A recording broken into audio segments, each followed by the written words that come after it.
In this video, we'll discover how to get to know yourself. Everyone has strengths and weaknesses. No one is equally good or bad at everything, but if you don't know what your weaknesses and strengths are, you could be blindsiding yourself. Becoming more self-aware is the first step to becoming more productive. For example, you may be very analytical, which means you are good at thinking through a problem to the end and seeing solutions. But that same strength could turn you into a perfectionist. If you are a decisive person, you are great at making decisions, but you may not think a problem through entirely before taking action. When you get to know yourself better, you can amplify your talents and minimize weaknesses. This will help you work at maximum efficiency without wasting time. They say that we have three selves: how the world sees us, how we see ourselves, and how we really are. To work with and enhance your strengths, make an honest list of what you consider your strengths and weaknesses. Keep an open mind and remain honest. We're all familiar with the favorite interview question, what are your weaknesses? The beaming interviewee, of course, answers, I always seem to take on too much. I feel like I want to do everything. Can you identify the weakness? Our interviewee is, in effect, stating that she is disorganized and unable to focus on one thing. She cannot manage her time, or perhaps her life, properly.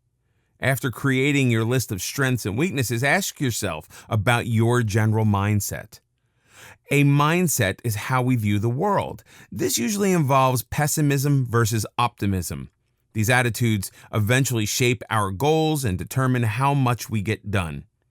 Optimistic people are open to learning and trying new things. That's a critical element to better self-management. You need to believe that being more productive is possible. Optimism, the attitude that things can get done, will help increase your productivity in many ways. Think of it as a secret weapon or a powerful tool in managing your time. It really is true that if you think you can, you will. That same optimism can help you get the best performance out of those who work for you. Instead of maintaining the mindset of, this is how we've always done it, you can change people's thinking to, this is how we could do things better. To help you gain greater self-awareness, it can be helpful to ask people whom you trust for honest feedback. With so many demands on our precious time, becoming more self-aware is an essential tool for managing your life and your time better. Determine what you really want. It's hard to be productive if you don't know what you want to achieve. What really matters to you? The answer is critical if you want to manage your time better. It's viewing the broad picture that is your life to get the most out of it. For example, if you determine your family is what matters most, then you will find ways to increase the time you spend with them. If, on the other hand, all you truly want to be is the head of your company, you will know where to devote your time most effectively.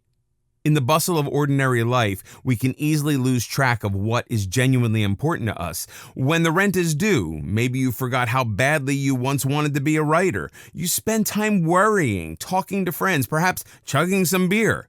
Anything that doesn't involve you managing your time and life better.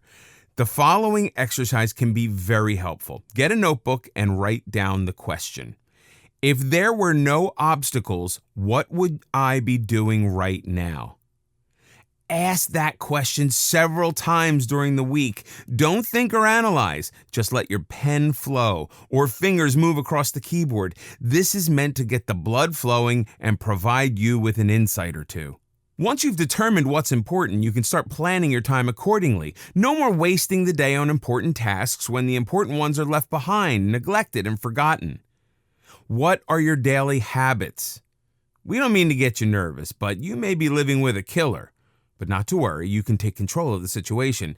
Nothing kills productivity and wastes time like bad habits. Bad habits can sabotage your life in the most spectacular way. Habits are the things we do every day routinely without thinking. It's when we function on autopilot, such as brushing our teeth, driving to work, preparing dinner. Habits are the small things you do every day, and they can add up to the sum of your life. Let's look at some time-killing bad habits. 1. Not planning each day. If you don't schedule your important tasks, you have no idea what you'll be doing on any given day. Your day will be running you instead of the other way around. Would you drive across country without a map? You might get somewhere eventually, but you will likely be taking the long, scenic route. Schedule your day the night before. Unexpected interruptions do happen, but a schedule will help keep you on track and help you manage your time more effectively. 2. It goes without saying that being disorganized wastes time. Spend a good portion of each hour hunting down the things you need is a major time killer. There is a time management rule that says handle a piece of paper only once. When you check the mail, answer immediately or toss it. Don't let paperwork accumulate all over the place like some paper blizzard. Have one specific spot or folder for items to be dealt with at another time. 3. Procrastination steals time from your day the way Billy the Kid stole money from banks, brutally and relentlessly. Understand that procrastination is a choice. It's a bad habit, but you have the power to change it. 4. Many of us waste time resisting change. Whether it's preparing a meal in a new way or implementing a new policy at work, change makes us uncomfortable. There is great comfort in the known and predictable, but we will never reach our full productive capability if we don't keep an open mind and remain open to new ideas. Candle makers were resistant to electricity. That didn't work out well, did it? 5. Are you in the habit of seeing the glass as half empty? Negativity doesn't only set the tone for the day, but it can truly determine your life. It's been proven that positive salespeople make more sales. A positive mindset helps people perform at a much higher level. Both negativity and positivity begin with the mind. Whether you realize it or not, your thoughts are within your control. The next time you waste time fretting that the boss will hate your report, stop and change your thinking. A positive attitude would be, I put my best effort into this. It's a good report even if the boss makes some changes. The less you worry, the less time you waste. 6. When you carry the past into the present, you're toting a heavy load. We all have made mistakes. If you continue to dwell on them, you are slowing yourself down. You can't change the past. You can, however, change your reaction. Simply accept that everyone makes mistakes. There is no need to waste time going over the same memory. 7. Distractions are an obvious time killer. Modern technology was meant to save us time. However, checking email, social media, and other favorite sites can add up to hours of wasted time. The best way to stop being controlled by technology and to start being in control of your time is to have a schedule. Have a set time to return phone calls. Check email twice a day and simply turn off any social media functions. Of course, there are other distractions, chatting with coworkers, having the boss reprioritize your work, etc. The best way to handle these is to become aware of who and what is nipping away at your time. Spend a few days accounting for every interruption. Yes, that will be a bit time-consuming, but the effort will be well worth it. Once you have a clear picture of what or who is draining your time, you can be prepared. If coffee room chats are mounting, bring a thermos from home and avoid the area. If the boss keeps cutting into your to-do list, add extra spare time to accommodate his or her interruptions without being thrown off schedule. Let's consider your smartphone. Most of us couldn't imagine life without one, and they can be very useful. They can frequently save us time. If misused, however, they can eat up a considerable portion of our day. Smartphones can be so addictive, some people seem to have been permanently glued to their ear. Without a doubt, when you have encountered the following scene hundreds of times, a busy mother is dragging a toddler through the market while talking on her smartphone. Sure, she is undoubtedly busy, but how is she managing her time? She's trying to do 3 things at once, namely minding the child, shopping for dinner, and chatting on the phone. You may admire her for doing it all, but what exactly is she doing? She's not paying the necessary attention to the toddler.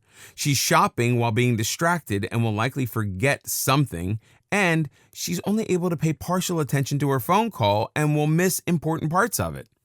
Sadly, this busy woman is not managing her time well. If possible, she should leave the child with a trusted sitter. If that's not feasible, at the very least, she can avoid the distraction of the phone call and pay attention to what she's doing. It's virtually impossible to manage your time well with a cell phone at your ear. Learning to say no enables you to manage your time more effectively. Productive people are usually eager to do things, but you must know where to draw the line. If you agree to every task someone, including the boss, asks you to do, you will become overwhelmed and get less done. Don't be afraid to say, "I'm too busy to handle this right now." Don't allow yourself to get bogged down with inconsequential details. An estate planning attorney spent at least 15 minutes before each and every will and trust signing, contemplating whether to provide a blue or black pen. Others can stew over the best color for labels. Ask yourself, does this really matter? Most of us are so used to our own behavior, it's easy to remain unaware of the bad habits that keep us from optimal performance. That's why self-awareness is such a critical time management tool. Awareness is the first step to changing a bad habit into a good, rewarding habit.